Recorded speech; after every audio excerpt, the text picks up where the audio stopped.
Welcome, dear students. We will discuss about the causes of hemolytic anemia. I have already discussed that there are two causes of hemolytic anemia, major causes of hemolytic anemia. One is the deficiency of glucose 6-phosphate dehydrogenase, which is one of the most abundant cause of hemolytic anemia. And second is the deficiency of pyruvate kinase, which is the second most abundant of cause of hemolytic anemia. What happens if there is a deficiency of glucose 6-phosphate dehydrogenase? This glucose 6-phosphate is not changing into glucose 5-phosphate, and there is no net production of NADPH.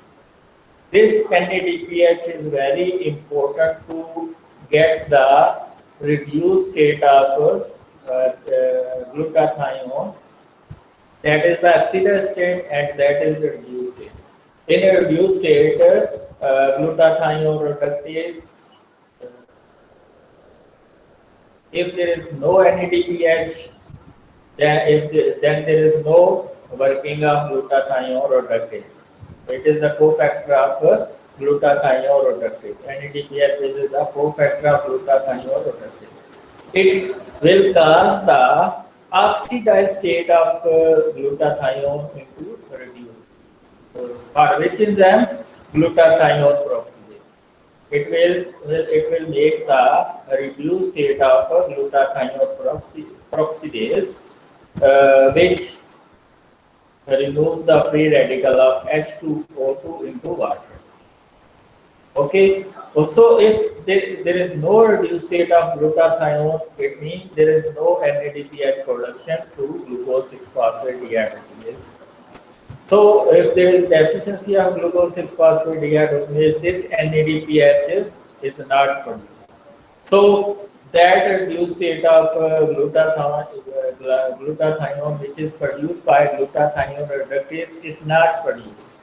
Then this free radical, which is produced by superoxide dismutase, will not change into water, and this will cause the brain breakage of red blood cell, and that red blood cell then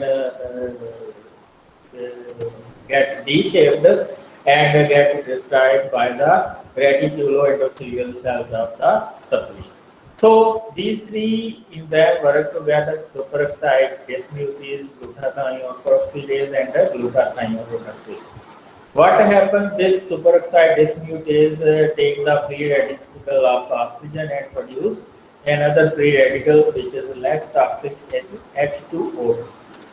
That H2O2 is converted into water in the presence of two enzymes. One is the glutathione reductase and the other is the glutathione peroxidase. Glutathione reductase make the reduced state of glutathione peroxidase, which is functional. And if there is no NADPH, there is no glutathione reductase action. There is no reduced state of glutathione peroxidase, and there is no functioning of glutathione peroxidase. That will cause the production of lot of free radical, which destroy the red blood cell. Here you can see the cysteine disulfide linkage. Okay, and this is the reduced state of your glutathione. And in this reduced state of glutathione, if there is SH, then it will cause the activation of glutathione peroxidase, and it will utilize that H2O2 into water and oxygen. If the glucose 6-phosphate dehydrogenase is compromised in some way, NADPH level will fall and oxidized glutathione cannot be reduced. So, as a result, hydrogen peroxide will accumulate, threatening the membrane stability and causing red blood cell lysis. And this is the most abundant cause of hemolytic anemia.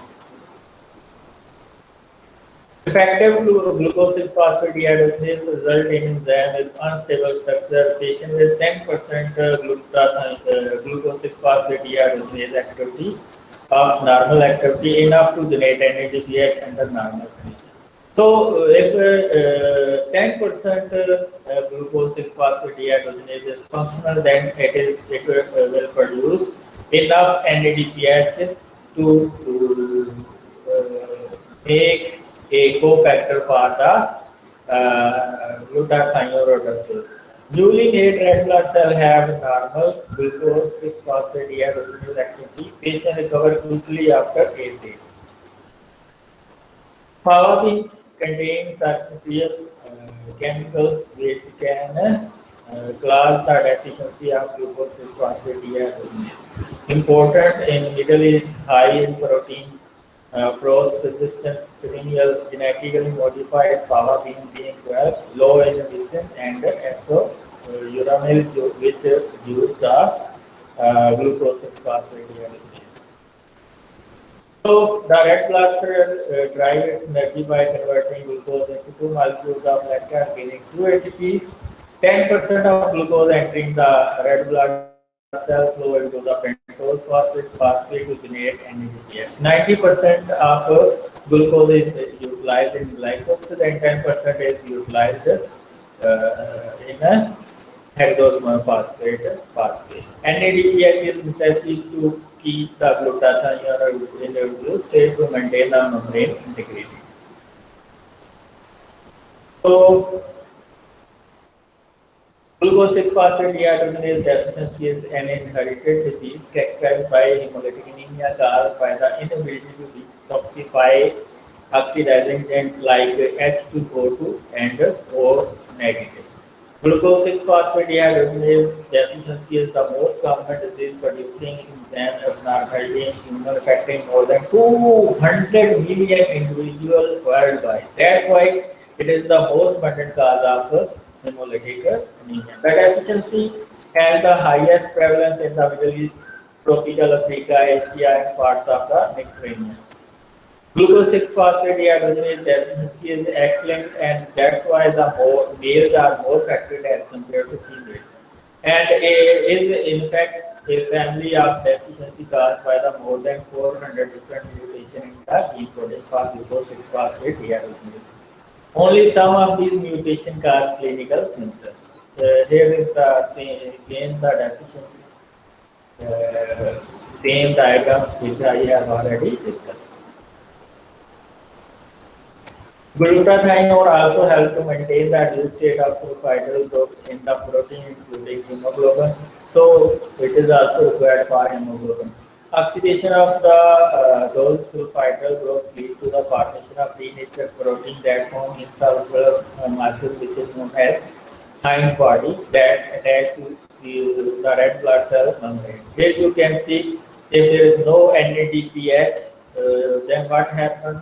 There is oxidized glutathione. That oxidized glutathione will make the disulfide linkage with red blood cell and it will coagulate.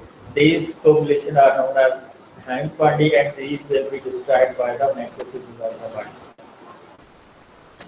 Additional oxidation of the membrane protein cause the red cells to rigid and non-deformable, and they are removed from the circulation by macrophages in the spleen and liver. If there is change in the membrane protein or shape, then it is considered as a foreign particle and it is described by the endoreticular cells of the spleen. So, although glucose 6-phosphate dehydrogenase deficiency occur in all of the affected individuals, it is the most severe in erythrocytes where the pentose phosphate pathway provides the only means of generating NADPH. In other parts, NADPH is also produced by the malic enzyme. Other tissues have alternative sources for NADPH production, such as NADPH depending malate dehydrogenase that keep the glutathione reduced. The erythrocyte has no nucleus or ribosomes and cannot remove its supply of nutrients. That's why it is very lethal. That's why red blood cells die after 1 to 20 days. Thus, red blood cells are particularly vulnerable to enzyme variant diminished stability.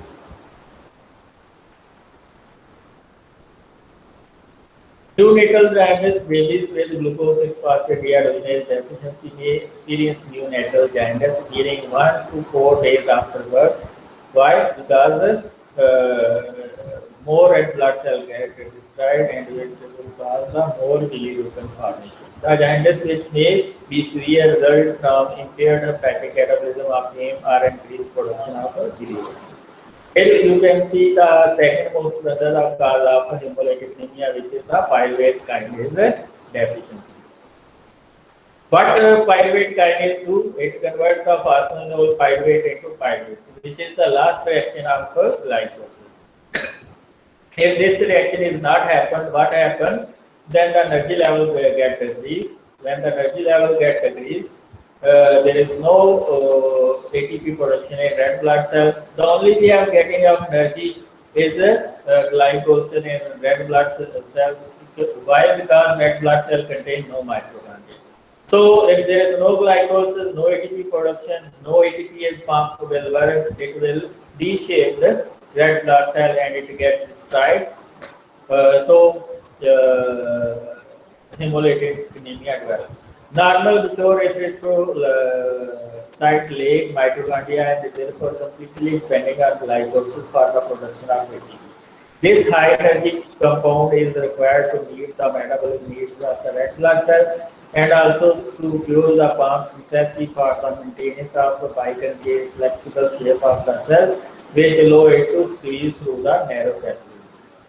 Anemia observed in glycolytic enzyme deficiency is a consequence of reduced rate of glycolysis leading to decreased ATP production.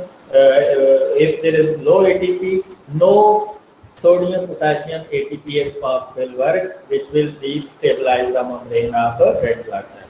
The resulting alteration in the red blood cell membrane lead to the changes in the shape of the cell and ultimately to phagocytosis by the cells of the reticuloendothelial cells, particularly macrophages of the spleen. The premature death and lysis of the red blood cell result in the hemolytic anemia.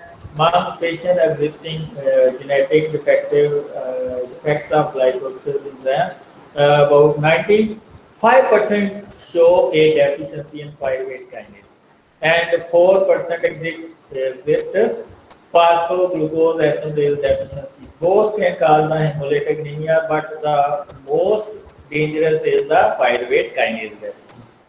Pyruvate kinase deficiency is the second most cause of hemolytic anemia after the glucose 6-phosphate dehydrogenase deficiency. Pyruvate kinase deficiency is restriction to the erythrocyte and produce mild to severe chronic hemolytic anemia with the severe form requiring regular cell transfusion. We have to give regular transfusion of blood. The severity of the disease depends both on the degree of enzyme deficiency, 5 to 25%, and extent to which the individual red blood cell compensated by the squeezing increased level of 2,3 bisphosphoglycerate. Almost all individuals with pyruvate kinase deficiency have mutant enzymes that show abnormal priority and most often alter kinase. So, by the deficiency of pyruvate kinase, another mechanism will happen. The level of 1,3-bisphosphoglycerate will increase. Then 1,3-bisphosphoglycerate change into 2,3-bisphosphoglycerate. This 2,3-bisphosphoglycerate will bind to the beta chain of the hemoglobin and cause the decreased affinity of oxygen with hemoglobin. So it can be destroyed by the red blood cell. So the endothelial cells of the spleen. So that's the most common cause of hemolytic anemia is the deficiency of glucose 6-phosphate dehydrogenase, and the second most common cause of hemolytic anemia is the pyruvate kinase deficiency. That's all. Any queries you can ask.